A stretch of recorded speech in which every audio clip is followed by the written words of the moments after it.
The Galactic Alliance prided itself on unity and strength. Comprised of 17 species across 32 star systems, they considered themselves the pinnacle of civilization. Their warriors were legendary, trained from birth, genetically enhanced, and equipped with advanced weaponry that could level mountains. But they had never encountered humans before. Commander Trell of the Vesperan Guard stood motionless at the observation window of his ship. His scaled skin reflected the pale blue light as he watched the human settlement below. The scouting mission was supposed to be simple.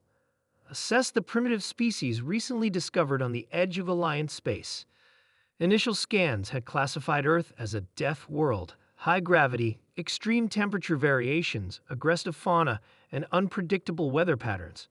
Logic dictated that any sentient species evolving there would be physically formidable but technologically stunted.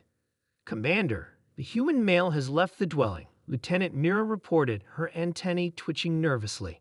He appears to be preparing for some activity. Observe and record, Trell ordered. Remember, we are invisible to their primitive detection systems. The elite squad of 12 warriors watched through their advanced surveillance as the human male exited a modest dwelling in a forested region. Dawn was just breaking over the mountains. The temperature was a frigid 5 degrees Celsius, uncomfortable even for the cold-adapted Vesperans. The human wore minimal protective gear, cloth coverings, a simple jacket, and boots. He carried what appeared to be a primitive projectile weapon and a small pack. "Preparing for battle?" asked Karn, the squad's weapons specialist. "Unlikely," Trell responded.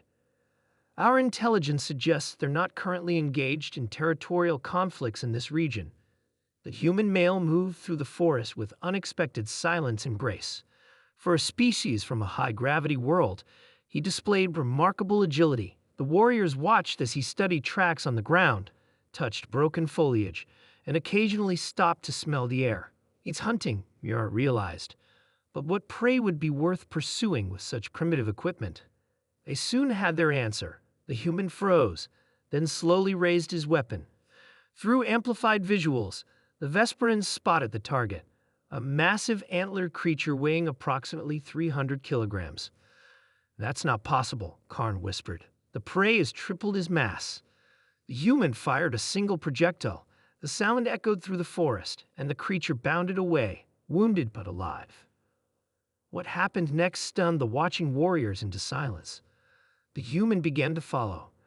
Not a rapid pursuit, but a steady, relentless tracking. Hour after hour, he followed the wounded creature's trail. When blood spots grew sparse, he examined broken twigs and disturbed soil. When the trail seemed to vanish, he backtracked and tried another approach. Command time elapsed. 6 hours, 43 minutes, Mira noted. The human has consumed minimal sustenance and water. Body temperature and vital signs remained stable despite continuous exertion. Trell felt an unfamiliar sensation along his spine, a primitive response his species had nearly evolved beyond. He realized it was fear. "This method of hunting," he said slowly, "it's called persistence hunting. It evolved on their world before projectile weapons.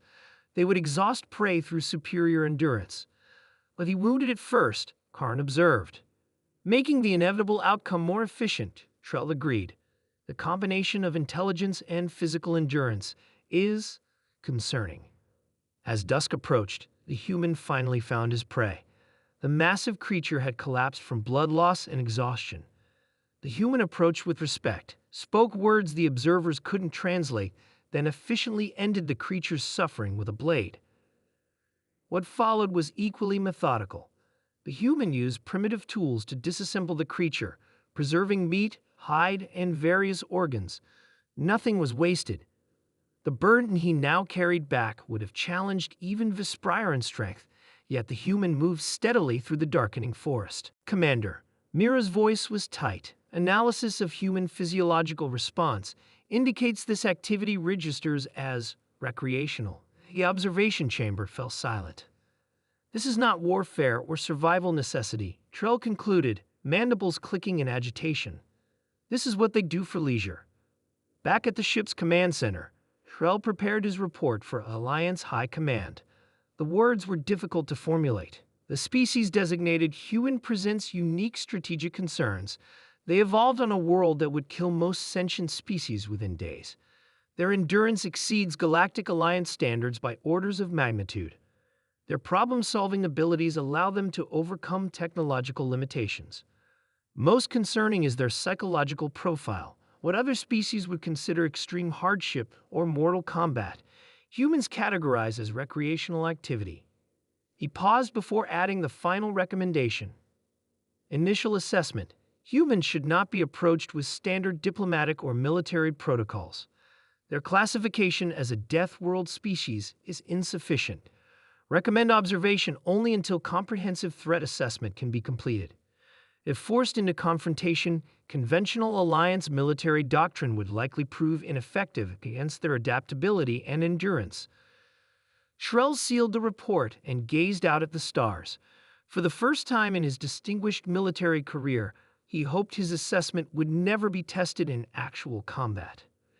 Because the most terrifying realization wasn't what humans could do. It was understanding that the casual hunting trip they had observed was considered simple recreation on a death world called Earth.